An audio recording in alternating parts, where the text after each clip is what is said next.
Good afternoon, ladies and gentlemen, and welcome to Slater Mill.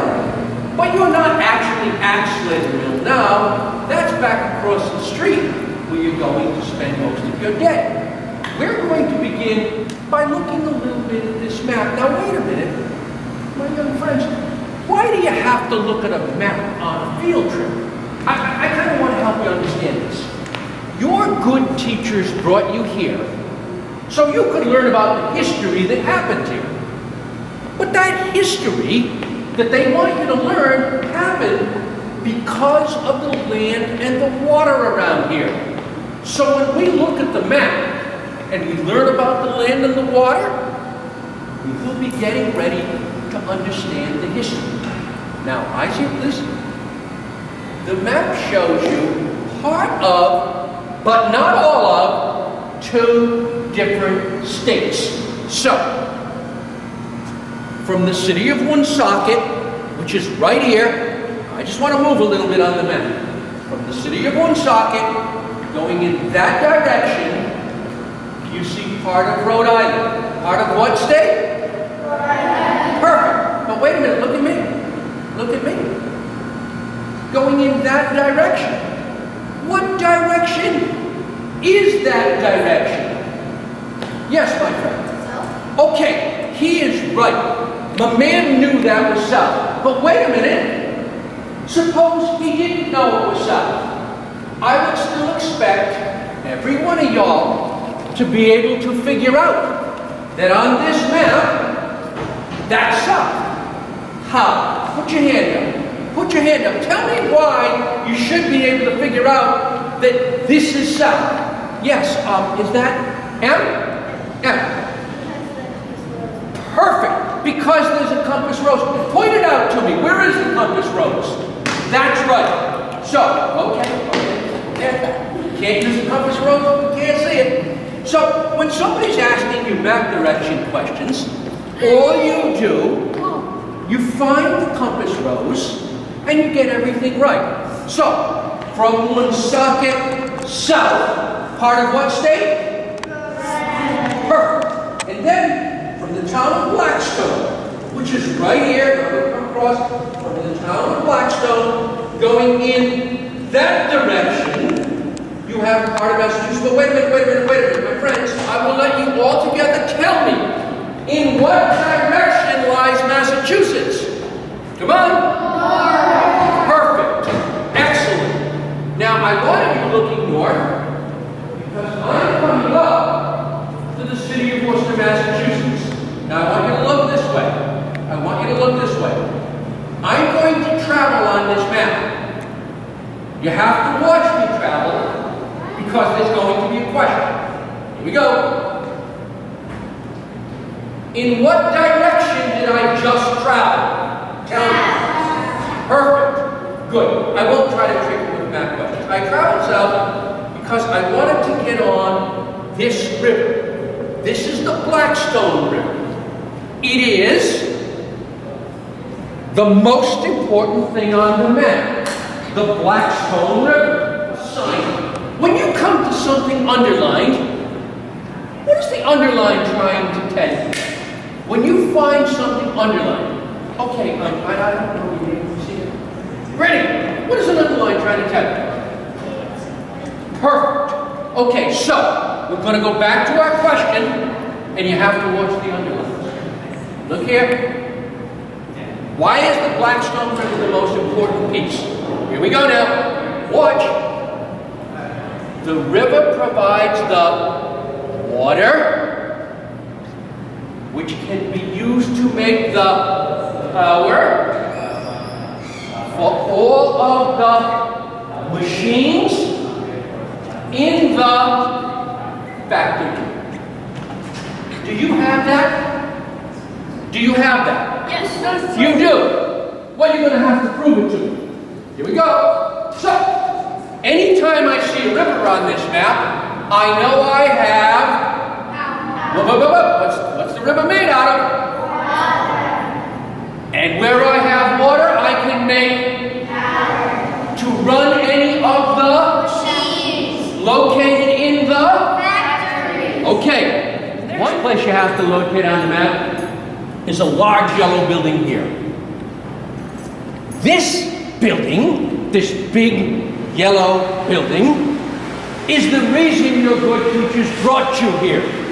Who wants to take a shot at what this yellow building must be?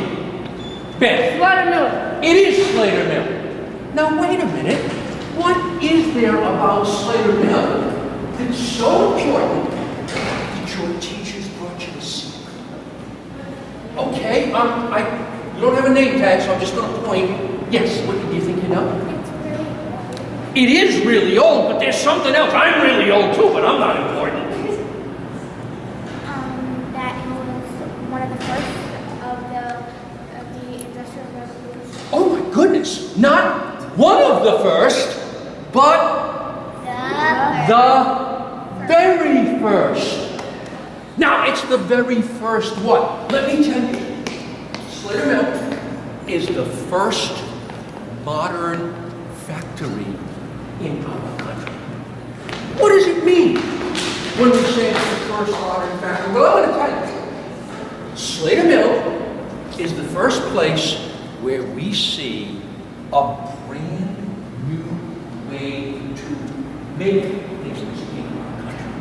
A brand new way. It happens right here at our Slater Mill. Now, what do I mean? I want to show you. Before Slater Mill, before factories, if you wanted to make something, there was only two kinds of power to make things. You want something made, look at me, you would have to make it using either human muscle or animal muscle. What are the two old kinds of power? Come on, tell me. Or, what do I mean? I'm going to show you. Pretend it's 1720 before Slater Mill. You need a sweater because it's getting cold. How do you get your sweater? Well, I'll tell you what you don't do. You don't get somebody to drive you to the mall and take you to Abercrombie and buy you a sweater. No mall, no Abercrombie, no thing. You know how you get your sweater? You go see your mom or your grandmama. You say, "Would you please make me a sweater?" Now, if she likes you enough to say yes, look at me.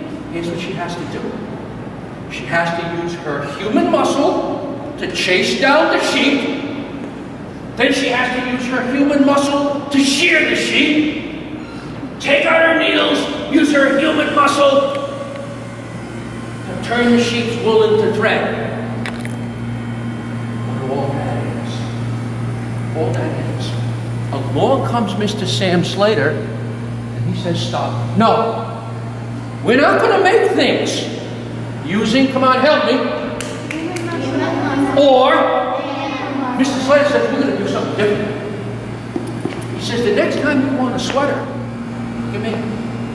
We're going to get rid of this and this, and instead we're going to build us a factory." Here it comes now, the big word.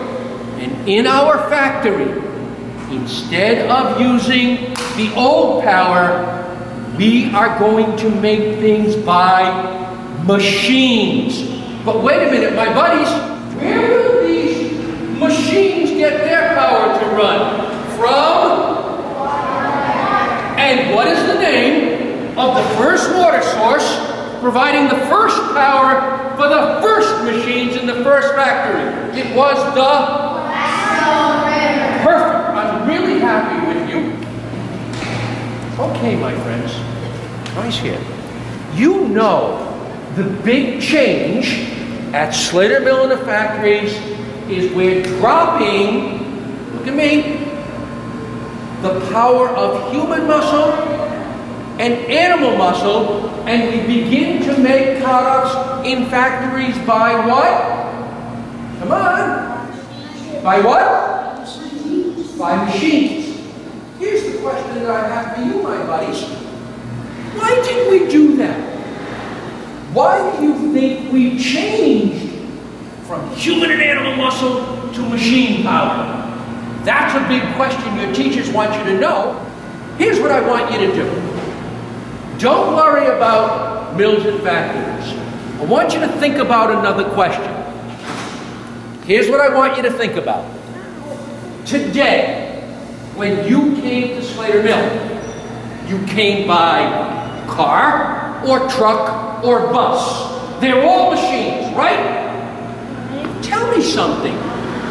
Why do you suppose your folks, look at me, took you here by machine instead of letting you walk, which would have been what? What kind of power?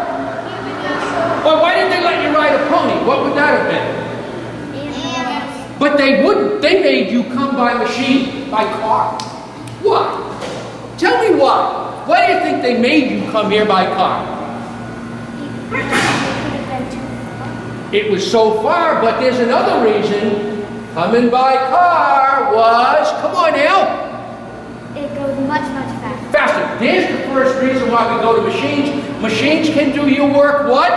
Faster. Okay, now answer me this. Look here.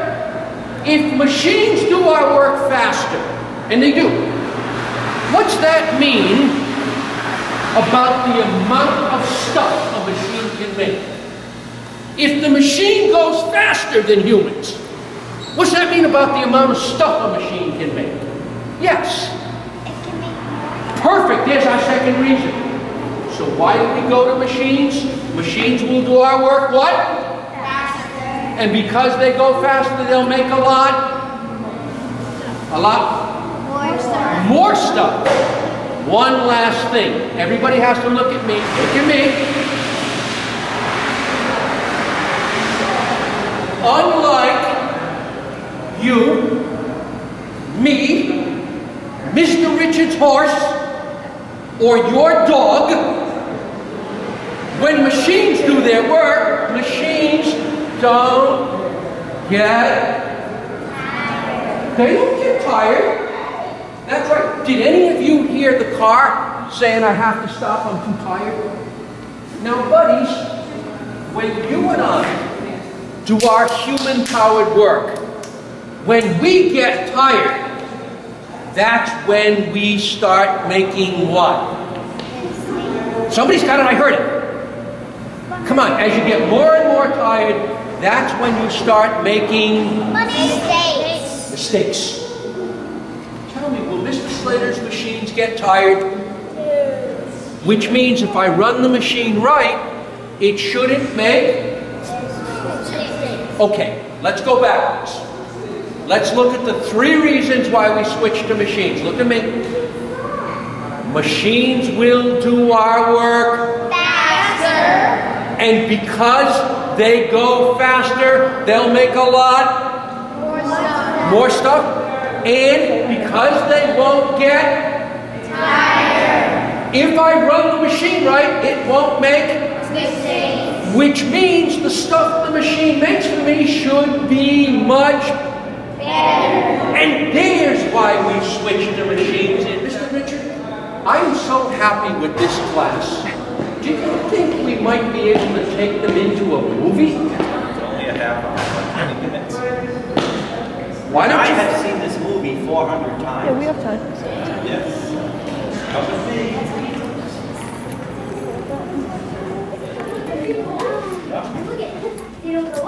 Are they going to stop? Yeah. I'll do the intro while you get started. Okay, my friends, listen up now. Here we go. Pretty soon, we're going to get the movie started, and music is going to play. It goes a little while. Don't worry about the music. The lights are going to go down. But in the meantime, we need to look around our theater.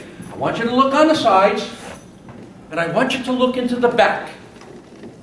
The theater is painted in a special way. Look over here to me. It's painted to look like a mill or a factory. The problem is, you can't make anything in this factory because the important stuff for making things is missing. What's missing? Why can't I make anything in here? There's no, go ahead. Machines. No machines, and there's no... What else is missing? People. There's no machines, there's no people. What the heck is going on? Well, I'm going to tell you. This is a painting of a real factory. but it's a closed factory. Now, why are we showing you a closed factory here? This is our way to remind you, our guests, that 50, 60, 70 years ago, all of the early factories in the Blackstone Valley, the mill villages Mr. Richard showed you, they all closed. Now that meant something terrible around here, you know. It meant many men and women lost their jobs and their paychecks. It was bad. Now, why did the factories close? Well, it's in the movie. I'm not going to do that for you. You get that yourself. Now, when I'm quiet, you hear music. Now, that music gives you a dance called the quadrille. You don't have to worry. But you do have to know where the music is from. Let me show you. United States. See Florida? This music comes to us from our neighbor country to the north of the United States on a map. Canada, but wait, why play Canadian music at an American history site? Well, I'm going to give you a one-word hint. Why are we playing Canadian music? Here's your one-word hint, and then you're going to tell me. Ready? Workers. Why do you think I'm playing Canadian music? Yes, my good lady. Perfect. She hit it. 100 years ago, many of the men, women, and children who worked in some of our factories around here were Canadian immigrants looking for jobs. This is our way of showing you that immigration is part of the factory story, just like rivers, just like water, just like dams, just like machines. Immigration. Now, making stuff by machines is a great idea. Remember? Faster, more, better. Remember? But working in those factories was tough. To help you with that, listen up for what happens to a girl named Mary Kenyon. And when you hear Mary Kenyon's true story, ask yourself in your mind, what's that supposed to tell me about factories? Mr. Allan seems to say factories are great places. Maybe. So here we go. Why do our early factories close? Who's working in them? What was it like?